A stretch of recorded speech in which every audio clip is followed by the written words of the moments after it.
Well, here we are, guys.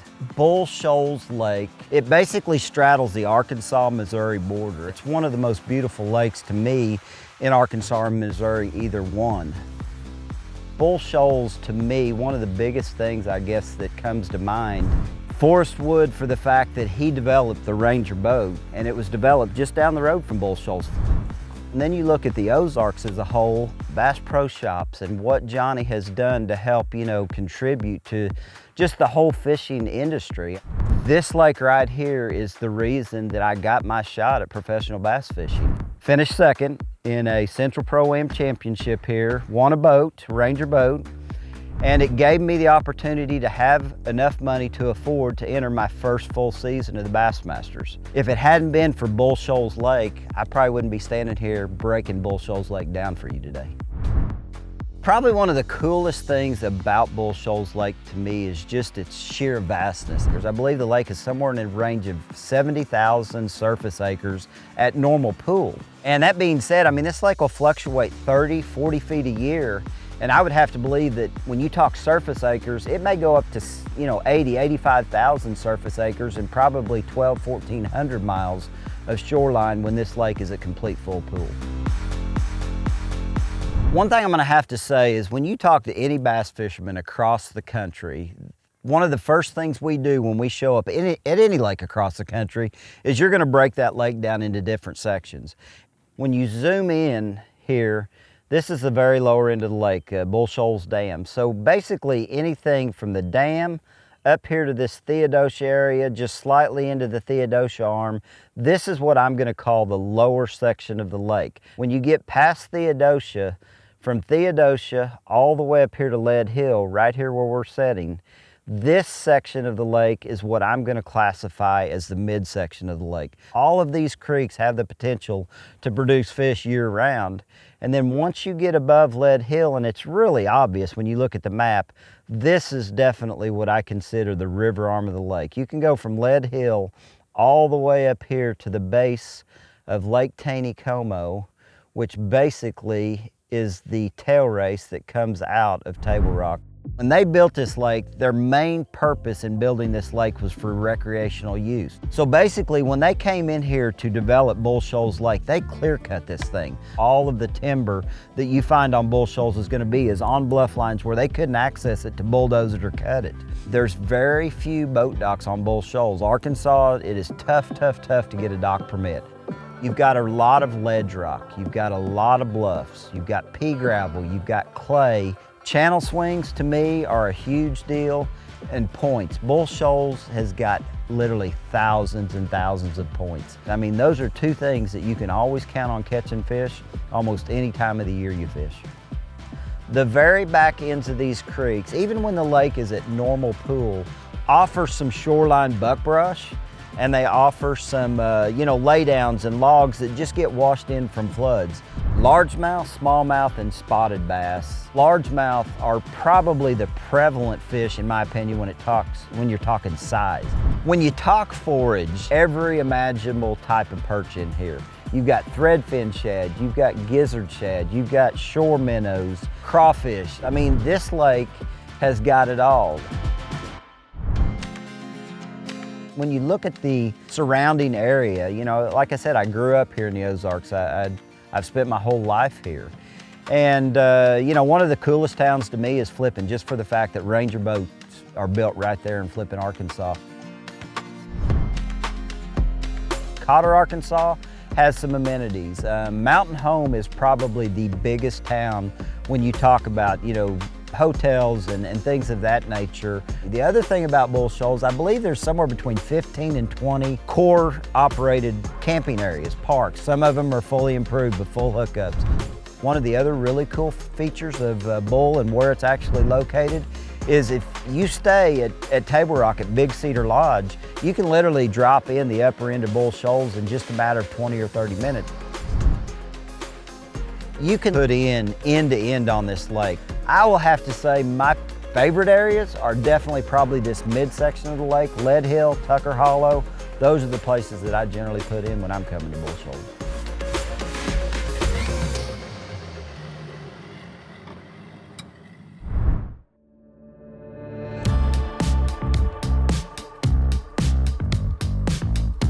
Pre-spawn.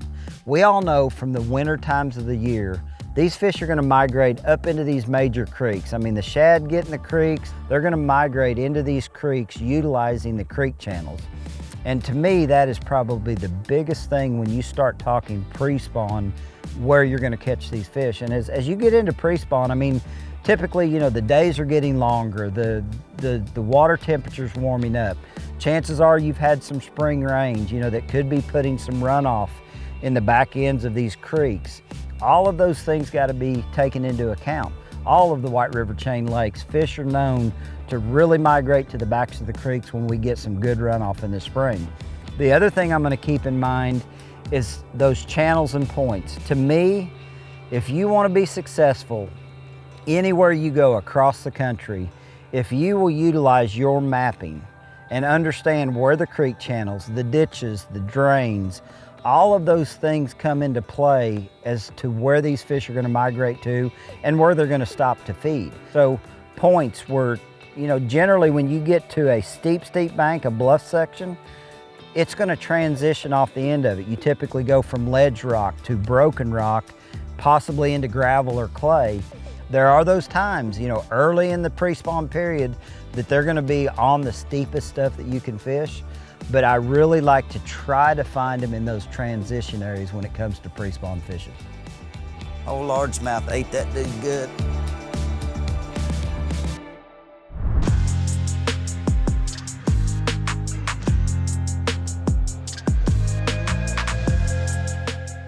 One thing about it, when you talk about pre-spawn fishing on a lake like Bull Shoals or Bull Shoals itself, I mean, if I get to fish the way I want to fish, I mean, there's going to be about 4 or 5 baits that I'm going to mix into the equation. I mean, a common theme with me is I am always going to have a 1/2 ounce jig tied on just about year round on Bull Shoals, but a jig is definitely going to be a pre-spawn favorite for me. Another bait that is going to be huge, especially if the fish are suspended off the bank, is going to be a jerk bait. Pre-spawn, it's either going to be the 110 McDart or the standard 110. The 110 McDart is gonna be more of that 4 to 6 foot diving range. The standard 110 is more that, you know, 8 to 10, 12 foot range, a bait that you can get down there a little bit deeper. If the fish are in that mood where they just don't wanna eat a moving bait, the 2 baits I'm gonna rely on then is gonna be a pro swimmer, you know, 3.5 inch. If I can't get him to eat the pro swimmer, need to put a little flash into it, an underspin with one of my favorite baits is an XPS swim minnow. So those are gonna be the baits if they're not in the mood to react to a hard bait. And then another bait that I cannot be without, no matter if the water's clear or dirty, you can't go wrong throwing something with red in it when it comes to Bull Shoals and a rock crawler in the pre-spawn period of the year.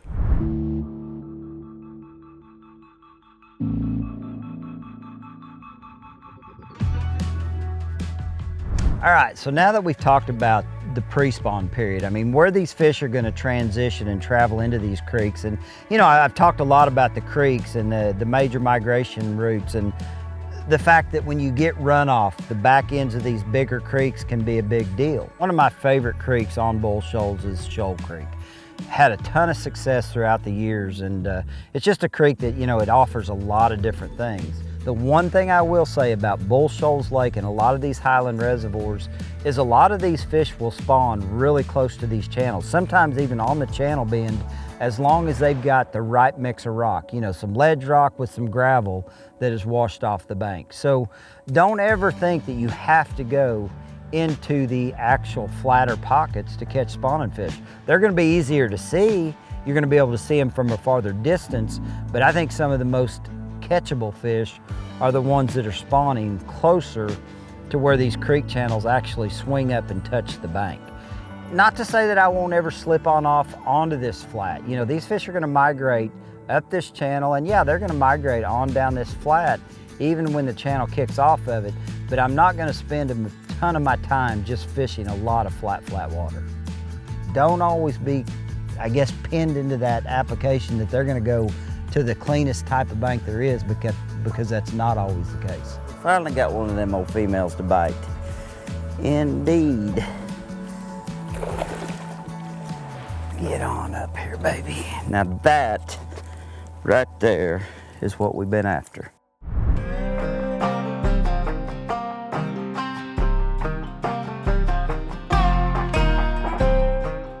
So one thing I'm gonna have to say when it comes to the actual spawning period on Bull Shoals Lake, I mean, I'm gonna be honest, it's probably one of my least favorite times to fish any lake because I don't like to sight fish. So the baits that I'm gonna choose for that particular time of the year are gonna be probably no surprise to any of you. Of course, we're gonna have a jig. Generally, it's always gonna be a 1/2 ounce jig, but you can see I always decorate it a little bit with a little chartreuse dip and dye. The reason for that is brim are probably the prevalent predator to a bass's bed. You put that chartreuse dip and dye on a jig tail, it makes that bass feel like it's a brim. If I can't get him to bite a jig, and typically I'm fishing more colored, you know, off-colored water, so I'm not physically able to look at fish, but a lot of times during the spawn, a solid piece of plastic is way better than a jig. So just basically gonna Texas rig, something like a fighting cross, something that's a creature style bait that I can fish super slow, get in that bass's bed, aggravate him, even though I'm not looking at him. And then for those more aggressive ones, those ones that wanna eat, a wake bait. This is like one of the most famous things throughout time that is happening on Bull Shoals is the old wake bait. So don't forget the 0 minnow on Bull Shoals for the spawn.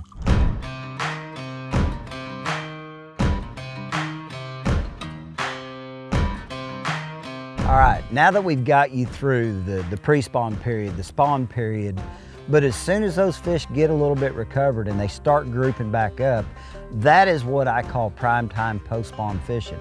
But the one thing that they're gonna do when you start talking post-spawn is these fish are gonna start migrating back out of all of these pockets and they're gonna come back together. And one of the biggest things that I like to do when you start thinking about the post-spawn period is I wanna find an area where I've got 2 or 3 creek channels coming together, places where fish that have spawned in here and spawned in here are gonna all migrate and basically meet. So when you look at this particular area, I mean, you've got these flatter spawning pockets here, these secondary channels, and then you've got this creek channel that swings up against this flatter point that's got, you know, steeper drops. I mean, right here, the creek channel literally almost touches, you know, the end of the point.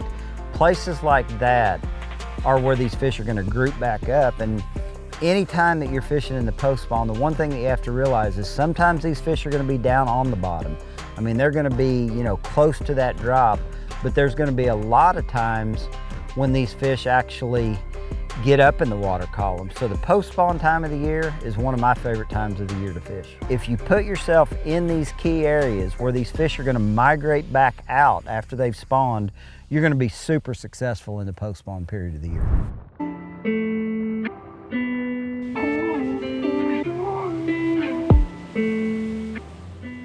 One thing about it, when you talk post-spawn on Bull Shoals Lake, you can pretty well pick your poison. There's just so many different things going on. I mean, you've got fry garters, you've got shad spawning, you got brim starting to spawn. So it's really all about how you want to fish as an individual. But surprise, surprise, one thing that you won't find me without is a jig. This is actually an upsize though. We're talking 5/8, 3/4 ounce, maybe even a 1 ounce football or McMoney jig, and you can see it's really bulked up. The second thing that you've got to keep in mind is when the shad start spawning, is you've got to have a bait that appeals to shad. I cannot say that there is any better bait than this little John when it comes to a shad spawn. A flat-sided crankbait like that will get it done. When you get into that situation where you got brim beds, that's when a bait like the old Spro Chad Shad or just any type of big glide bait, you put a big bait like that in front of the right one, you're gonna have fun. Then the old buzz bait. I mean, you've got, like I said, so many different things going on, you can't beat a buzz bait for them big post-spawn lazy females to get the job done in the post-spawn.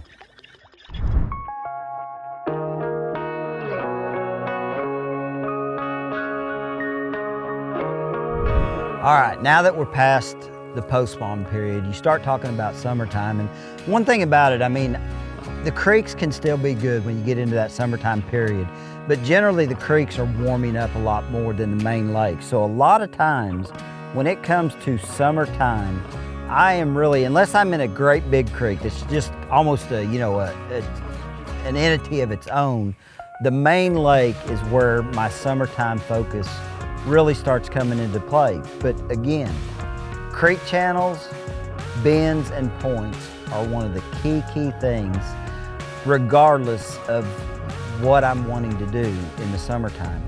Bluff end points, things like that are really key. As you can see, I mean, there's like a really steep bluff type bank here, but you've got this long run out point.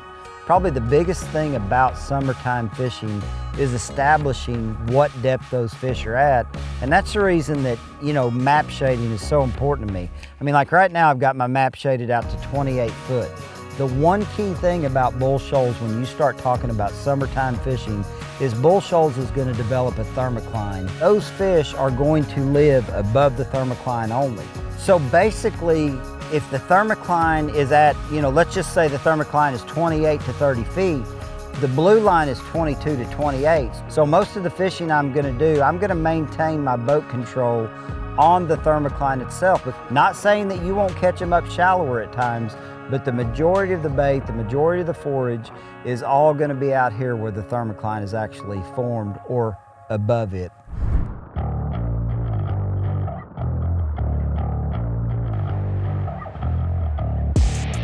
So one of the things that I love to do in the summertime, get up one of the river arms. We talked about Theodosia, we talked about the upper part of the lake, and a good summertime bait would be a deep diving crankbait. I mean, this just happens to be just a standard Little John DD, and you know, this is a bait that'll get down there close to that, you know, and the thermocline is going to vary. Earlier in the year, it's going to start shallower. So in the early summer months, you know, I want a bait that'll dive to that 10, 12 foot range.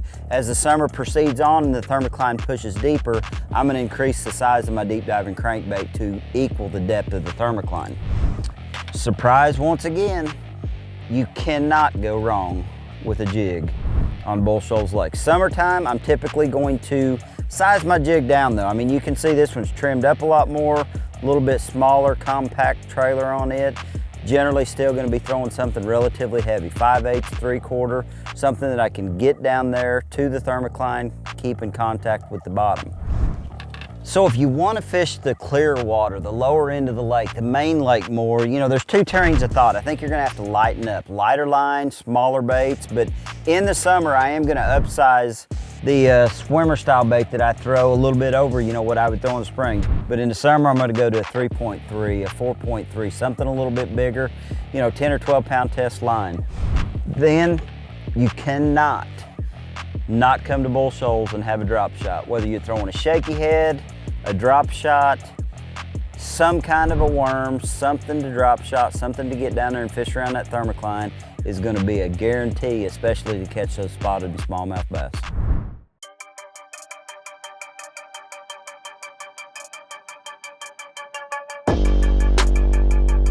You know, one of the biggest things when it comes to fishing a lake like Bull Shoals that you have to keep in mind, especially when you're talking that, you know, summertime into that fall transition period.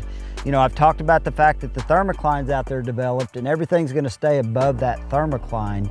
There's always gonna be fish on lakes like Bull Shoals, these highland reservoirs, to catch fish out around the thermocline, as well as all the way to the bank if you just have the right thing going on. When it comes to fall fishing, especially a lake like Bull Shoals, let's just get down here on the lower end. I mean, we haven't spent a lot of time down here on the lower end yet, but if I was down here on the lower end of the lake in the fall, there's no doubt, depending on what is going on, that if we've had any rain, any runoff at all that would possibly have put some color in the back ends of these major creeks and drainage areas down here on the lower end of the lake, I am gonna look into those areas. I'm gonna look as far back in these creeks as I can go. You know, the potential of catching fish on flats because of the shad migrating up these creeks is definitely gonna be there. But the other thing that you gotta keep in mind is still the creek channel bends and points. I wanna put myself in as many high percentage areas as I can in the fall, because really the fall can be one of the most challenging seasons of the year to fish. So what I'm gonna focus on is these transition areas where creek channels swing off the bank and go to flatter areas where you have little points and transition in the rock. You know, generally when you've got these channels running right up against the bank, it's generally sheer, bluffy, ledgy stuff. But once you get to the end of that channel swing, the rock usually breaks up to broken rock, gravel, things of that nature. So these transition areas is where my focus is gonna be. Anywhere that creek channel gets up closer to one of those banks to create these transition type areas are gonna be really key for my fishing, whether I'm in the very back end of the creek or out on the main lake, fishing closer to the main lake. That is where my shallow focus is gonna be. When you start talking about fall and the thermocline is broke, you've got to put your focus on the creek channels themselves. You might catch fish the deepest you've caught them all year long in that fall period once that thermocline breaks, because fish just basically, all rules are out the door. All of the water in the whole lake is equal, and those fish can swim anywhere they want to swim in the water column. As long as there's forage there to feed on, there's a good chance there could be fish there. This would be, in my opinion, a key place to catching fish in the fall. You've got a shallow point that runs way out here, creek channel intersection here with the main river channel, or a secondary creek channel coming together here. That would be a super key place to catch fish in the fall.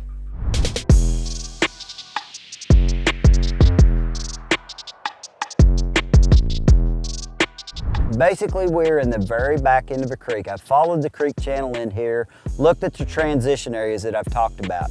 But when it comes to baits in the fall, one of my very favorite ways to catch a bass, anywhere, anytime that I get to go bass fishing, is gonna be a buzz bait. What I'm gonna concentrate on with the buzz bait in the fall is those transition areas on that flat.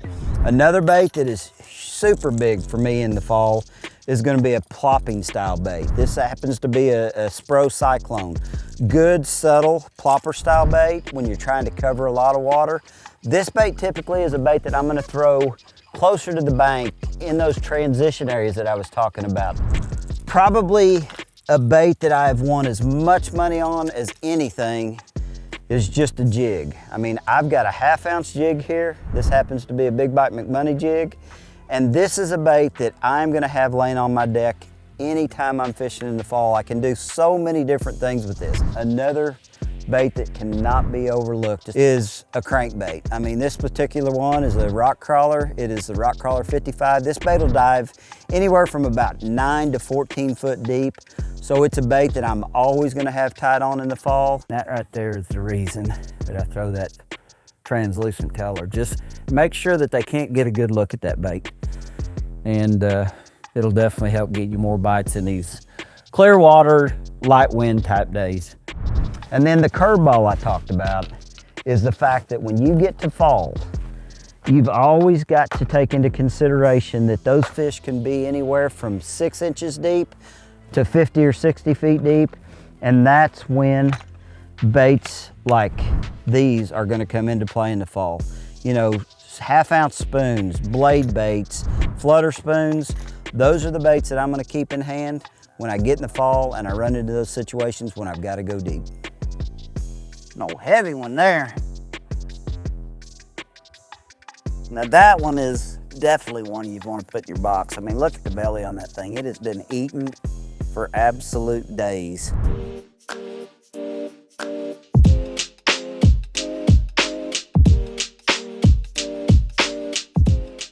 Winter is probably the season of the year that throws as many of us off as ever because of what has happened in the last 8 or 10 years with forward-facing sonar technology.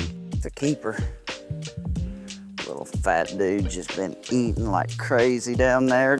These places can be the most phenomenal fisheries in the wintertime that we've ever known. I mean, and the thing about wintertime, and the reason that it is so good, is because these fish are grouped together like they're never gonna be any other time of the year. I mean, the bait tends to group together and the bass just come together with the bait. The biggest key again is I wanna focus. I don't necessarily wanna just get out here and try to catch them out here over the main river channel where there's nothing close to it. Those fish are gonna migrate up and down it, but I would rather put myself in a position again where that river channel hugs up closer to the bank. It gives me, I guess you would say, a boundary to kind of separate where those fish can actually get away from me.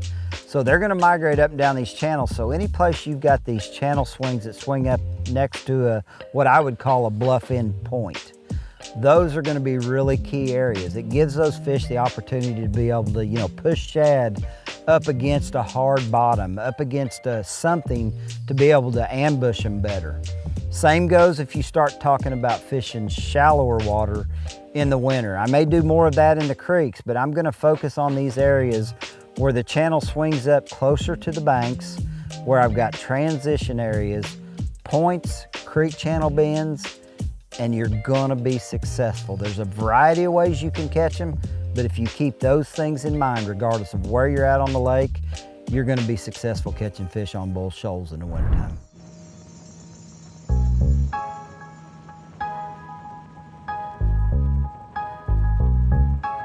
One thing about catching them at Bull Shoals in the winter is you've got to keep them honest. And I mean, until that water temperature really plummets, you've got to keep in mind there's going to be some fish that are a little bit higher in the water column or even up against these channel swing banks like I talked about. Generally in the winter, when I go to a rock crawler, it's going to be the 55, the original deep diver, and it's going to be a more opaque colored bait. I mean, I just typically feel like when things get cold, everything gets pale, so that's the reason I like more of an opaque color in the winter.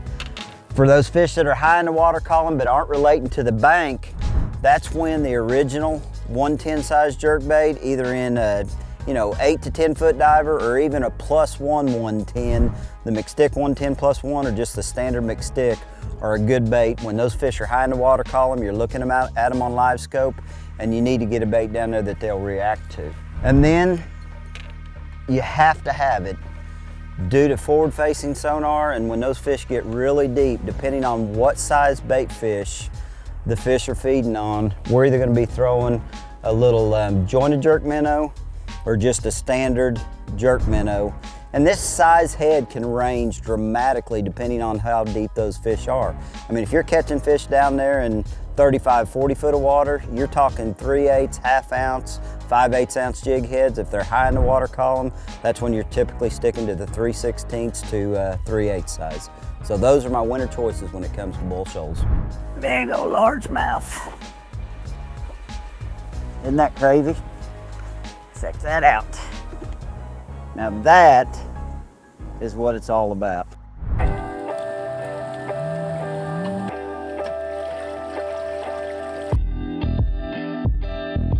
I'm gonna have to say, of all the places I've fished across the United States, Bull Shoals Lake, I mean, it holds a special place in my heart. And if there's one thing that you take away from this video after seeing everything that we've talked about today, is don't forget points, creek channel bends, and you're gonna be successful on Bull Shoals Lake.